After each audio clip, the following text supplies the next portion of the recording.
अब देखिए question number first का ही 6th पार्ट। ओके, देखो 121b² minus 88bc plus 16c²। Common इसमें कुछ भी नहीं है, ठीक है। 121 और 88 में 11 के टेबल में पता आएगा, लेकिन 16 नहीं आएगा ना, है ना। तो इसका मतलब फिर हम किस पे नज़र देते हैं, अपनी फर्स्ट और थर्ड टर्म पे। 121 टेबल्स आने चाहिए। 11 × 11 121 होता है, ठीक है। और 16 जो होता है वो 4 × 4 होता है। इसका मतलब फर्स्ट और थर्ड टर्म को तोड़ सकती हूँ। तो देखिए ज़रा कैसे करेंगे। हम क्या करेंगे, इसको 11b होल स्क्वायर लिख सकते हैं। होल स्क्वायर का मतलब क्या होता है कि 11b को 2 टाइम्स मल्टीप्लाई करना है। इस चीज़ को समझोगे तो समझ में आएगा, रट्टा लगाने की कोशिश मत ही करो। 11b × 11b करूँगी तो 121b² आएगा ना। वहाँ से 4c × 4c करूँगी तो 16c² आएगा ना। मतलब वापस वही टर्म आनी चाहिए। फैक्टर्स का मतलब क्या होता है कि हम किसको मल्टीप्लाई कर रहे हैं, तो हमारे पास रिजल्टिंग वैल्यू आ रही है। ओके, अब by using the identity a² plus b² minus 2ab is equals to a minus b whole square. तो a क्या बन रहा है इसमें 11b, और b क्या बन रहा है हमारा 4c। 11b minus 4c whole square is equals to 11b minus 4c into 11b minus 4c। Got it. चलिए सेवन्थ पार्ट तो आपका जैसे आपने एल्जेब्रिक एक्सप्रेशंस की लास्ट एक्सरसाइज की थी, उसमें थे ना क्वेश्चन सिंप्लीफिकेशन की। सेम क्वेश्चन है, देखो l plus m whole square, जिस पे सीधा है तो उस पर सीधे आइडेंटिटी लगाई। हमें दिख रहा है ना a plus B whole square, तो a plus B whole square किसके बराबर होता है, a² plus b² plus 2ab minus 4lm। साथ है तो हमने लिख दिया। अब इसको सॉल्व करना है ना। l² plus m², unlike terms है। 2lm और 4lm, दोनों lm वाली दोनों लाइक टर्म्स है। तो प्लस माइनस माइनस, छोटे में से बड़ा माइनस करोगे तो साइन बड़े में टर्म वाला आएगा, ठीक है। अब यहाँ पर हमारा ख़त्म नहीं हो जाता। अब हमारा क्योंकि उन्होंने लिखा फैक्टराइज, तो अब हम इसको जब खोलेंगे तो l² है जो l का होल स्क्वायर लिख सकते हैं, m² है जो m का होल स्क्वायर है, minus 2 into first term into second term. तो ये किसका स्क्वायर बना, a माइनस बी का होल स्क्वायर। हमारा a क्या है यहाँ पे l और b क्या है m। That means l minus m whole square is equals to l minus m into l minus m। जब आप एक बार करना शुरू हो जाओगे ना, आपको इतने ईजी लगेंगे ना, लेकिन ईजी कब लगेंगे, जब खुद करोगे और समझोगे, ठीक है। 8th पार्ट देखिए इसका, and I think it's last part है ना। a raise to power 4 plus 2a² b² plus b raise to power 4। अब हमने आइडेंटिटी स्क्वायर वाली पढ़ी है, तो a रेज टू पावर 4 कब आएगा। मैंने इसको दोबारा फर्स्ट स्टेप से करके दिखाया। जब मैं a² मल्टीप्लाई बाई a² करूँगी ना, a into a into a into a 4 times करूँगी तो भी a रेज टू पावर 4 आएगा। लेकिन मेरे पास आइडेंटिटी स्क्वायर वाली है ना, मुझे परफेक्ट स्क्वायर ही ढूंढना है, क्योंकि फैक्टराइज करना है। वही एक तरीका था जब मैंने देखा था कि square of binomial is always trinomial. अब मैं ट्राइनॉमियल को तोड़ने जा रही हूँ, मैं देख रही हूँ किसको स्क्वायर करके ट्राइनॉमियल बना है, तो मुझे फैक्टराइज करना पड़ेगा। Okay, plus b raise to power 4 का मतलब हो गया b² इंटू b², ठीक है। प्लस जब थर्ड टर्म तो मैं ऑटोमेटिक तोड़ के देख लूँगी। 2 इंटू फर्स्ट टर्म मेरी a² बनेगी, दूसरी b² बनेगी, तो बन गया 2a² b²। इसका मतलब मैं a² इंटू a² को a² का होल स्क्वायर लिख सकती हूँ ना, और b² इंटू b² को b² का whole square, plus 2 into a² into b²। So by using the identity a² plus 2ab plus b² is equals to exactly a plus b whole square. Here a is equals to a²। a यहाँ पर हमारा क्या है, a² है, और b क्या है, b²।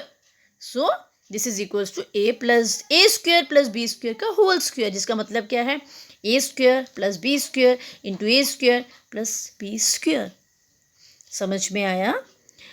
Practice चाहिए, practice makes a man perfect, but for perfection you have to understand first of all the concept. और कंसेप्ट में कहीं दिक्कत आ रही है तो यू कैन आस्क मी। इसको बिल्कुल क्रैम करने की कोशिश मत करना बेटा, ये आपका लॉन्ग रन में चलने वाला चैप्टर है। जब तक फैक्टराइजेशन नहीं आएगा मैथ्स नहीं आएगा। गॉट इट, ठीक है।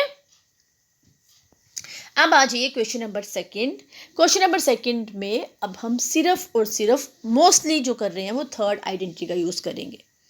तो अगर आप मन से करते हो तो आपको आज फर्स्ट सेकंड और थर्ड आइडेंटिटीज का डिफरेंस समझ में आएगा। अब देखो फर्स्ट पार्ट क्या है, 4p² माइनस 9q²। लेकिन क्वेश्चन वही है, फैक्टराइज द फॉलोइंग एक्सप्रेशंस लिखें या फैक्टराइज लिखें, बात एक ही है, ठीक है। अब 4p², -9 क्यू स्क्वायर फैक्टराइज करना है, मतलब मुझे ये देखना है मैंने किसको मल्टीप्लाई किया तो मेरे पास ये आंसर आया होगा। तो फैक्टराइज करने के लिए जब मैंने 4 का एलसीएम निकाल पाए फैक्टराइजेशन की तो 2 इंटू 2 आएगा। और पी स्क्वायर कैसे बनता है, पी इंटू पी, मतलब 2p इंटू 2p करूँगी तो 4p स्क्वायर आएगा। माइनस है तो माइनस, सिंपल सी बात। जो पहले हमने 2 फार्मूलाज पढ़े वो प्लस में भी पढ़ा माइनस में भी पढ़ा, लेकिन ये जो एक फार्मूला है ये सिर्फ माइनस पे अप्लाई होता है। पढ़ाई हमने माइनस का है, ठीक है। तो ये आ गया 2p इंटू 2p को मैं 2p का होल स्क्वायर लिख सकती हूँ, और 3q इंटू 3q को 3q का होल स्क्वायर लिख सकती हूँ। अब मैं फर्स्ट वाले को अगर a मान लूँ और सेकंड वाले को b मान लूँ तो ये मेरा बन गया a square minus b square. और a square minus b square किसके बराबर हुआ करता था, a plus b into a minus b। Here a जो है मेरा 2p है और b जो है वो 3q है, ठीक है। इसका मतलब मेरा a square minus b square जो कि 2p का होल स्क्वायर माइनस 3q का होल स्क्वायर है, यहाँ ब्रैकेट का यूज नहीं करोगे तो एब्सोल्युटली रॉन्ग, ठीक है। क्योंकि जब आप 2p स्क्वायर लिख दो तो ब्रैकेट नहीं लिखते, उसका मतलब कि आप जो स्क्वायर है खाली p के ऊपर लगा रहे हो, जबकि हमारा है क्या 2p होल स्क्वायर। जब 2p होल स्क्वायर करेंगे तो वो 4p स्क्वायर बनेगा। हम 4p स्क्वायर की जगह 2p का होल स्क्वायर लिखते हैं, ठीक है। तो वो किसके बराबर है, a plus B into a minus B, मतलब दोनों टर्म्स में एक बारी प्लस आता था एक बारी माइनस आता था, ठीक है। चलिए सेकंड पार्ट इसका 63a square minus 112b square. अब 63 भी परफेक्ट स्क्वायर नहीं है, 112 भी परफेक्ट स्क्वायर नहीं है, इसलिए मैंने बोला कि फर्स्ट स्टेप नहीं बोलना है। जब हम एक तरफ हो जाते हैं फिर हम उसी तरफ सोचते हैं। फर्स्ट स्टेप है हमारा कॉमन लेना। मैंने रफ पे करके दिखाया 63 और 112 दोनों 7 के टेबल से जाते हैं, तो 7 9 63, 7 16 112, 7 आ गया कॉमन। जब 7 कॉमन आ गया तो अंदर क्या बचा मेरा 9a square minus 16b square. जब तक ये नंबर कंपोजिट नहीं है तब तक हमारी फैक्टराइजेशन खत्म नहीं होती, सॉरी जब तक ये नंबर प्राइम नहीं है तब तक हमारी फैक्टराइजेशन खत्म नहीं होती। 9 भी कंपोजिट है, 16 भी कंपोजिट, छोड़ के दोनों के दोनों परफेक्ट स्क्वायर है, और स्क्वायर वाले फॉर्मूलाज हमारे पास है, इस चीज़ को नहीं भूलना, ओके। तो 9a स्क्वायर की जगह 3a होल स्क्वायर लिख सकती हूँ ना, बिकॉज 3 3 is 9, माइनस मैंने बोला प्लस पे तो ये आइडेंटिटी लग ही नहीं सकती, ठीक है। 16 किसका स्क्वायर है, 4 का, तो ये आ गया 4b का होल स्क्वायर। दोबारा मेरा बन गया ए स्क्वायर माइनस बी स्क्वायर, 7 तो साथ साथ चल रहा है क्योंकि वो कॉमन आ गया। अंदर क्या बच रहा है मेरे पास, ए स्क्वायर माइनस बी स्क्वायर किसके बराबर है, ए plus B into A minus B. पहले प्लस वाली लिखो या पहले माइनस वाली, डजेंट मैटर, क्योंकि मल्टीप्लिकेशन में कोई फर्क नहीं ना पड़ता, ब्रैकेट मीन्स मल्टीप्लिकेशन, है ना। आई थिंक अब आप लोग को थोड़ा थोड़ा समझ में आ रहा है, और ज़्यादा समझ में कब आएगा, जब आप अपने हाथ से करोगे। जब आप अपने हाथ से करोगे आपका हाथ रुकेगा, एक बारी 2 बारी बेटा चैप्टर देखने में जितना इजी लगता है, जब तक हम अपने हाथ से नहीं करेंगे नहीं होगा, बार बार कह रही हूँ, ठीक है। चलिए फोर्थ पार्ट, सेकंड के बाद I have done the fourth, उसके बाद थर्ड किया है। 16x raise to power 5 minus 144x raise to power 3। पहला स्टेप कॉमन लेना, 16 दोनों के टेबल में आता है, 16 जो 144 का भी फैक्टर, टेबल्स आते होंगे तो बात बनेगी, मैं पहले कह रही हूँ। 16 9 से 144 होता तो 16 कॉमन आ गया। x 5 है एक तरफ, x 3 है, मैंने आपको सिखाया था फर्स्ट एक्सरसाइज में, जो लीस्ट वैल्यू होती है वो कॉमन आ जाती है, x 3 कॉमन आ गया। अब फर्स्ट टर्म में से 16 भी ले लिया, x 3 भी ले लिया, टोटल 5x थे तो x स्क्वायर बचा। 144 में से 16 भी ले लिया, 16 9 साथ होता है 144, तो 9 अंदर आ गया, तो x 3 थे वो हम पहले बाहर ले चुके हैं। अब ना ही x स्क्वायर प्राइम है ना ही 9 प्राइम है, ठीक है।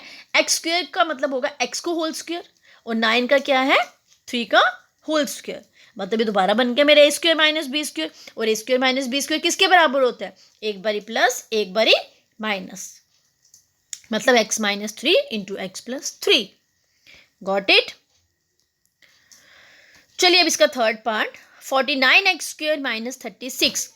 49x square again perfect square, 7x का होल स्क्वायर, 36 6 का होल स्क्वायर, बन गया मेरा A square minus B square. तो इसका आंसर क्या आ गया, a plus B into A minus B, ठीक है। याद करो अलजेब्रिक एक्सप्रेशन में ऐसा क्वेश्चन था आपको, 7x plus 6 into 7x minus 6। उस समय हमने इसको दूसरी तरह सॉल्व किया क्योंकि वो क्वेश्चन हमारा क्या था, factorise the solve by using identities, identity लगाई थी। इस समय हम उस आइडेंटिटी तक पहुंचे, हमें रिजल्ट दिया है, हमें फैक्टराइज करना है। Got it.